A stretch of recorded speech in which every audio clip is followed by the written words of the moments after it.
do anything to rescue organizations. They only sit there to get per diems, to get allowances, but they do not do anything in terms of governance to restructure organizations so that they can work above board, Honorable Speaker. Then why do we appoint those people?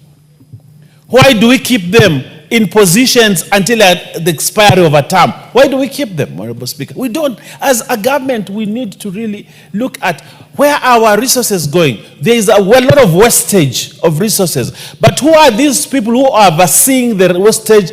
I want to use the chaperoning, the wastage of resources, Honorable Speaker, because that's what they're doing. They've been put in place instead of looking at how to manage an organization well, to ensure that the organization is taken care of properly, Honorable Speaker. They just sit there and look at wastage and do nothing, Honorable Speaker. Honorable Speaker, this is a report that we do not need to wait for implementation committee to come in and say this has not been done.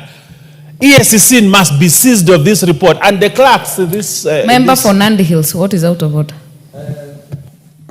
He wants to know the meaning of chaperoning. Madam Speaker, I wanted your guidance because I see there is no quorum in the House. I wanted you to confirm that for us to proceed with this discussion. We will let Honorable Owen finish.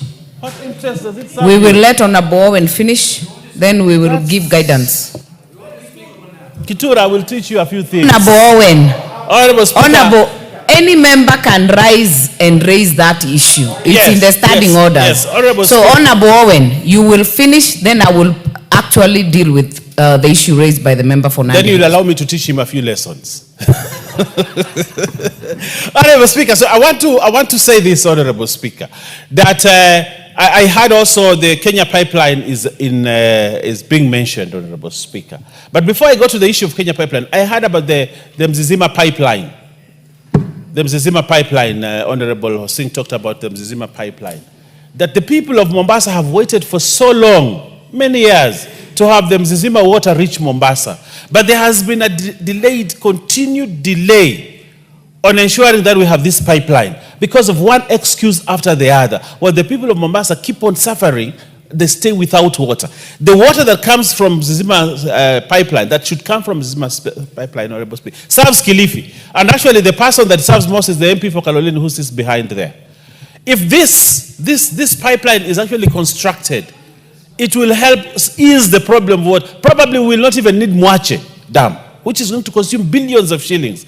But the water from Mzizima, which will actually come to Mombasa through natural gravity, without having to incur a lot of cost, has been delayed. But we have a revelation of why it is being delayed in that report, Honorable Speaker. And this report must be flagged off so that everybody knows where the problem is. When we have a state corporation that is not doing its job, people suffer. The people of Kaloleni suffer. The people of Rabai suffer a lot because of water issues, just because some people who are called Coast to Water Services board members are not diligent at their work, Honorable Speaker. And I think this is one of these reports that should be used as an example. And I agree with you, Dr. Ochanda. I agree with you. That we do not have to wait for implementation committee.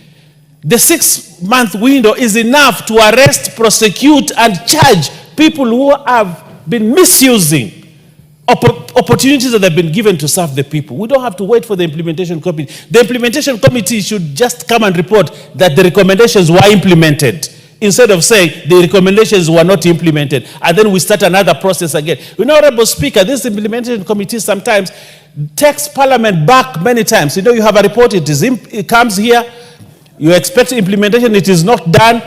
Committee of implementation comes in, takes over, they go again, then the same committee comes in, try to check it again, and then after that, in the next Parliament, they want to check the whole thing again. You know, I feel that the committee of implementation sometimes is being misused to actually propagate misuse of public funds. That's what I feel sometimes. Because you have something you bring to this house, like he has done. So somebody is waiting for committee of implementation instead of implementing the recommendation. Then the committee of implementation calls those people, comes back, starts interrogating them afresh again, and tells them that, and then they put another report here to say, prosecute those people. Then they are not prosecuted, then the committee of implementation again comes to pick it again. Honorable Speaker, we are not helping this country. These reports that come to this house must help this country to streamline governance. of state corporations. Streamline. Let's hear this a report from the House say, come to birth on something that they have been dismissed. The head of public service has degazetted committee members because of a report from the House. That's what we want to see. And that is what will give even the morale of these committees to actually table those. So sometimes, Honorable Speaker and proceeding, do not just say that we surcharge or ESCC must investigate. The first step, the first recommendation I want to see personally, Honorable Speaker, is that they must be degazetted. The board members must be degazetted as members. Then investigations can take place. I think that will be an apt. And those members of those corporations, Honorable Speaker, will actually start working, knowing that if Parliament comes, because, Honorable Speaker, a gazette notice is subsidiary legislation.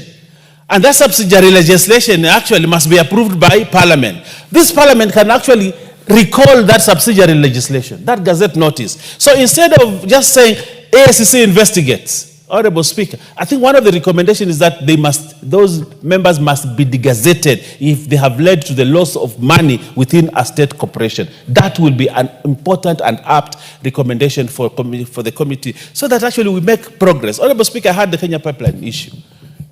And Honorable Speaker, Kenya pipeline used to employ so many people in Mombasa. Many families lived, educated, owned houses because they were working in Kenya Pipeline Corporation. The death and collapse of Kenya Pipeline led to the death and collapse of many families, Honorable Speaker, because of misuse, because of mismanagement, because of lack of proper governance structures, Honorable Speaker. And yet, this government spends a lot of money to train board members when they have been appointed for governance issues, audit issues, and other. Where do they implement those recommended, the learning that they get? And yet, the moment they sit on those boards, they make one mistake, another mistake, they fleece that state corporation, the state corporation is on knees, they continue to draw salaries and allowances, while the people who suffer are the people who work and for whose service is needed by the state corporations. Honorable Speaker, as Parliament, I think it is time we made drastic and very robust and radical recommendations, other than the ones that, and I want to ask our clerks when they help committees to write, you know, they're used to a certain type of language, those clerks. Oh, you know, this is how it is done. You know, this is how we have done it for many years. And they write recommendations so that they look politically correct. Honorable Speaker, we need to move. Chairman, do not just accept the recommendations that the clerks make. Make your own, radical. Let's radicalize state corporations, Honorable Speaker. We will get results out of them. I thank you, Honorable Speaker. Very well. Honorable members, a member has risen in accordance to Standing Order 35. I will therefore order that the bell be rung for 10 minutes.